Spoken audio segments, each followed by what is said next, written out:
ఇక భూపాలపల్లి నియోజకవర్గంలో గత 4-5 రోజుల నుండి ఎడతెరిపి లేకుండా కురుస్తున్న భారీ వర్షాలతో పొంగి ప్రవహిస్తున్న వాగులపై ఎప్పటికప్పుడు అన్ని శాఖల అధికారులు ప్రజాప్రతినిధులు అప్రమత్తంగా ఉండాలని భూపాలపల్లి ఎమ్మెల్యే గండ్ర సత్యనారాయణరావు సూచించారు. ఆదివారం సాయంత్రం జిల్లా additional collector Venkateswarlu, RTO Mangilal, irrigation EE Venkateswarlu, irrigation DE Prasad, Bhupalpally MRO MPDO Srinivasulu, MD Iqbal, Bhupalpally SI Prasad, స్థానిక ప్రజాప్రతినిధులు, కాంగ్రెస్ నేతలతో కలిసి మోరంచపల్లి వాగు ఉధృతితో పాటు పరిసరాలను పరిశీలించారు. అనంతరం మీడియాతో ఎమ్మెల్యే మాట్లాడుతూ నియోజకవర్గంలో పూర్తి స్థాయిలో భారీ వర్షాల కారణంగా వాగులు వంకలు పొంగి పొర్లుతున్నాయని అన్నారు. వరద ఉధృతికి గల వాగుల పరివాహక ప్రాంత ప్రజలను సురక్షిత ప్రాంతాలకు తరలించాలని, ఎవరికి ఎలాంటి ప్రాణాస్తి నష్టం వాటిల్లకుండా ముందస్తు చర్యలు చేపట్టాలని అధికారులను ఆదేశించారు. ప్రత్యేకంగా వాగులపై రోడ్లు, కల్వర్ట్లు, బ్రిడ్జిల వద్ద అప్రమత్తంగా ఉండాలని, ప్రజలను అన్ని విధాలుగా అప్రమత్తం చేయాలన్నారు. అత్యవసరమైతే తప్ప ప్రజలు బయటికి వెళ్లొద్దని విజ్ఞప్తి చేశారు.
సంవత్సరము జూలై 16వ తారీఖు ఇదే నెలలో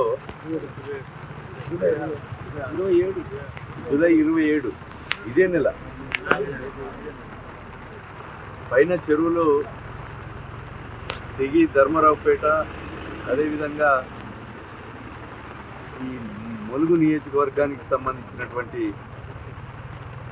చిర్రకుంట కానీ ఇంకోటి 4 చెరువులు దిగి మోరంచపల్లె ముప్పు ప్రాంతానికి గురైపోయింది. ఇప్పుడు అలాంటివి కాకుండా తగు చర్యలు ఇరిగేషన్ అధికారులతో, రెవెన్యూ అధికారులతో మరి కోఆర్డినేషన్ చేసి అలాంటి పునరావృతం కాకుండా చర్యలు చేపట్టాలని మనము అధికారులకు సూచించడం జరిగింది. అధికారులు కూడా అప్రమత్తంగా ఉండి ఎప్పటికప్పుడు అలాంటి జరగకుండా చూశారు. ఈ బ్రిడ్జ్ కింద చిన్న బ్రిడ్జ్ ఏదైతే ఉన్నదో వరద ఉధృతము స్పీడ్గా వెళ్ళిపోయే విధంగా దాన్ని క్లీన్ చేయడం జరిగింది. వాగింబడి కూడా వెళ్ళిపోతున్నాయి. పైన ఈ మోరంచపల్లె కానీ మోరంచపల్లె చలివాగు మానేరెంబడి ఉన్నటువంటి గౌరవనీయులు ఎమ్మెల్యే గారు మోరంచ గ్రామంలో గత సంవత్సరం జరిగిన ఇన్సిడెంట్ని పునరావృతం కాకుండా జాగ్రత్తలు తీసుకోవడానికి ఈరోజు విజిట్ చేయడం జరిగింది. ముఖ్యంగా పంచాయతీ సెక్రటరీ, ఇరిగేషన్ స్టాఫ్ అందరూ కూడా ఈ యొక్క బ్రిడ్జి దగ్గర వాటర్ లెవెల్ని ప్రతి గంట కూడా అబ్జర్వేషన్లో పెట్టడం జరిగింది. ముఖ్యంగా ఈరోజు ఉదయం నుంచి మన ఈ భూపాలపల్లి ఏరియాలో, ములుగు ఏరియాలో క్యాచ్మెంట్ ఏరియా ఏదైతే ఉంది, దానివల్ల ఉదయం నుంచి కూడా ఇక్కడ మోరంచ బ్రిడ్జి దగ్గర వాటర్ లెవెల్ పెరుగుతుంది.